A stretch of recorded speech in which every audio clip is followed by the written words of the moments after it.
Jazz piano is very music theory oriented. You have to know all of your scales, all of your chord structures, chord progressions, all these different things. And every single time is different.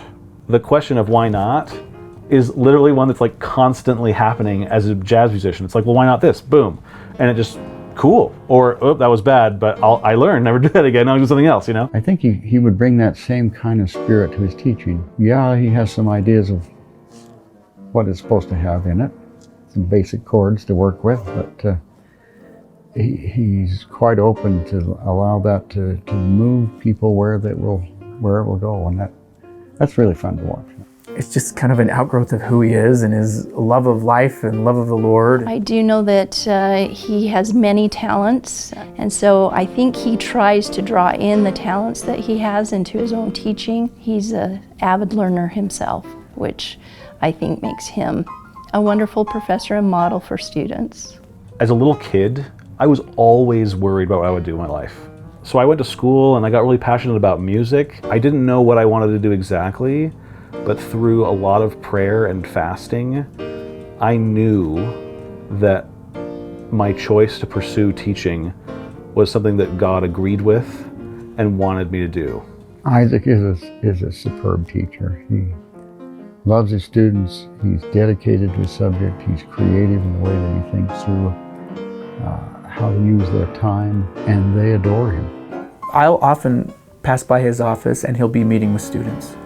He's always meeting with students individually. They'll write a paper and they'll review it together in depth, line by line. That takes a lot of time. There's just a deep level of respect for the humanity and the value of each individual.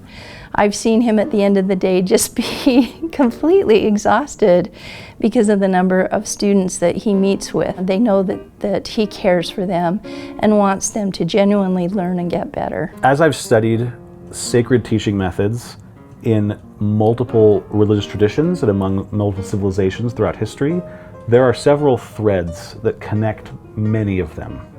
One of those threads is the sanctity of the teacher-student relationship. And that's true of Hinduism, that's true of Islam, that's true of Judaism.